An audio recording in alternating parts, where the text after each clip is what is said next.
xanuunka xasuusta xasuuqa Itoobiya ee Xamar. Labadii sano ee Itoobiya joogtay Xamar magaalada Muqdisho ayaa martigelisay dagaalo isdaba joog ah iyo weeraro dhaliyay khasaare naf iyo maal ah. Dhimashada in ka badan 10,000 oo ruux laablaabka tiradaas oo dhaawac ah malaayiin hanti burburtay oo ay sii dheer tahay raadka maskaxeed iyo kan psychology ee u reebay xasuuqaas.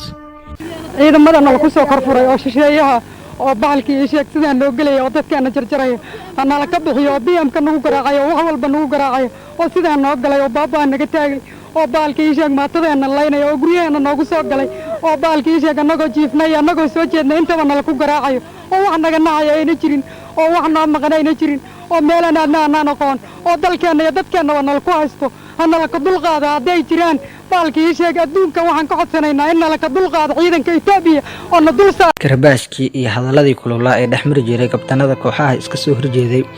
wallow dadkii kalamaanka ahaa hadda qaarkood ay isku soo biireen oo gacan soo siisa Itoobiya iyo maceedana waxaan ugu tagaynaa gurigooda dhibaataduna waxay ku gaareen gurigooda dadkii jiray baan kamid ah baqtigooda adduunka oo dhanna waxaa la yiraahdaa sidii Soomaaliya idin jiidaynaa haddeeray dad madmadow noo soo direen oon ku hub dhamayn maxaad u malaynaysaa waa maqlay qaar soo xamar laha Amerikaan baan waajibinay maxaamanaga dawladdan Soomaaliyeed oo hadeer yar iyo Itoobiya iyo iska yeelan kara way meesha rabaan mariyeen hadda dagaalada marka waxay ka helaan beeliyeen dagaalka ayaa dan loogu jirtaa haddaba hal ogaado dagaalka dan loogu jirtaa nimanku ama meel ilma oo shacabka dibadiisa hayso kan keenan aan dagaalanay ee dagaalka shacabka dhexdiisa ka daayo annagu Soomaali u diriirmayno diin baan u diriiraynaa marka wuxuu diimaayay danka leeyahay danka leeyahay ku garay nabadda wax ka qaato oo fidmada iska daayo ciidamada soo galay ee dawladda Itoobiya ay dalka ka baxaan ciidamada Itoobiya bixinayaan jeer wadanka amniga yimaado Itoobiyaanka ay soo galaan dalka leeyahay madana arrintaas Itoobiya ku bixinayaan baan ku celinaya dalkayga cadawga ku soo duulay oo ku jiro inaan hadda cadawgaas iyo kuwadeega aan la xajono nooma saamaxayso marka horena ciidamada Itoobiya ay ka baxaan kuwa kale la bixinayaan kuwa hor la keenaya ciidamadii shisheeye oo Mareykanka soo howlgeliyay asagoo ka argudanaya shacbiga Soomaaliyeed dhacdadii 1993 saddex kuriya meelaha Amerikaan oo magaalada Muqdisho iyo hareeraheeda ka buuxa muqalada adiga dad yar oo Soomaaliya oo shacbi ee leeyahay kala ka adkaan kara adigu ma aaminsantahay waa mada dhibaatooyin aan la koobi karin oo dadweynaha rayidka ee Soomaaliyeed loo geystay siiba intiisa taagta daran sida carruurta haweenka duqeyda gabadhooda ku gadaalkooda ku gabanayaan haween iyo carruur iska soo hormarinaya oo marka inta gaashaan ka soo dhigta ula soo galaya meeshii ay ku diirayeen dawladda yaa ka masuula marka dadka halka ku dhinta dagaal laguna jiro arintu dagaal kuna jidna difaac lagu jira hadeer iyaga bilaabo dagaalka iyaga wada ma dawladdu ay wado anaga waxaan goosanay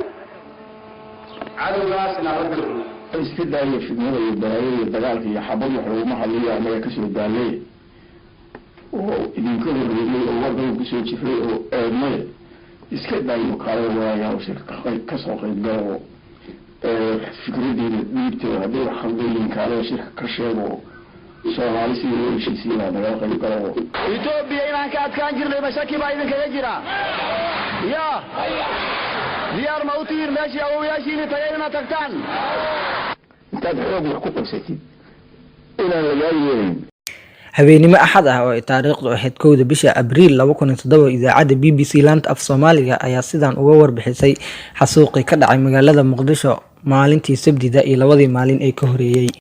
dhammaan baaqiyaadka awooda laga dhageysanayay waa mar kale iyo barnaamijkeena caawiya caalamka qodobadaan idin ku hayana waxa kamid ah xamaro xaaladeedu allow sahaltaay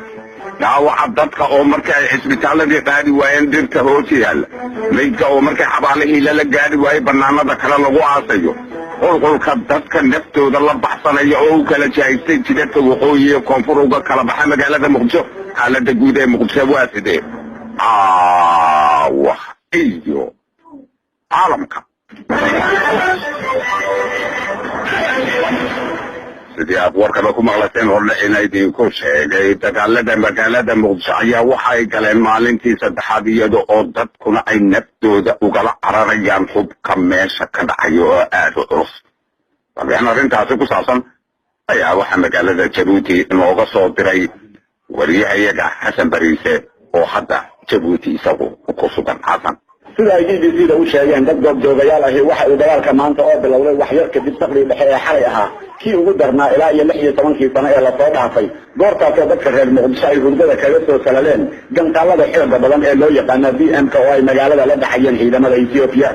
ciidamada waxaa ka horjeeda dhalinyaro qabiile ku abaabulan oo u badan dadka reer muqdisho kuwaasoo maanta maalintii saddexaad dagaal kulul kaga soo horjeeday ciidamada Ethiopia oo doonayay in ay magaalada ka samaystaan goobo cusub ama fariisimo cusub oo military goobjoogayaal ku sugan magaalada muqdisho waxay BBC-da u sheegeen in uu dagaalku ugu xoog badnaa deegaanada ku xeeran garoonkii muqdisho stadium deegaanka xamar jadiid xaafadda xarar yaalle xaafadda tawfiiq iyo suuq baxaad iyo gubta kuwaasoo dhammaantood ka agdhow garoonka muqdisho stadium ay ku sugnaayeen ciidamo Ethiopian ah oo la sheegay in ay halkaasi ku go'doonsanaayeen oo ciidamada Ethiopian ay doonayeen in ay soo furtaan sidaas darteedna waxa ay deegaanadaasi oo dhamay marti u noqdeen madaafiic aanan loo meeldayin kuwaasoo ku habsanayay guryaha dadka shacabku degan yihiin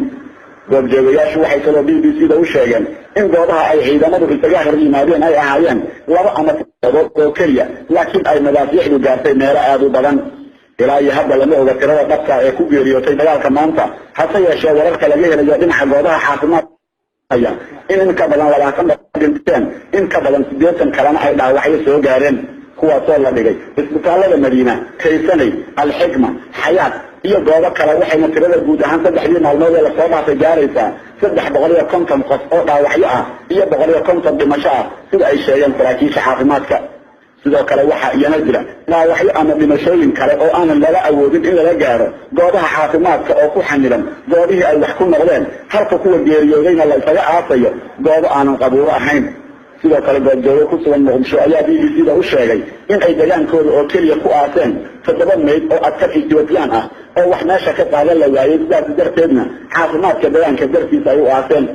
dhibaatada dhimashada iyo dhaawaca dadka rayidka soo gaaray waxaa weheliya barakac aad u weyn iyadoo qoys qaxayay oo weliba baabuur watay dhinaca degmada afgooya ay BBC-da u sheegeen in ay wadada 30 kiiloomitir oo keliya ku jireen ilaa iyo 4 saacadood taasoo muujinaysa baaxadda dadka qaxaya oo wadada oo dhan xiray iyadoo dadka qaxayana ay aad u badnaayeen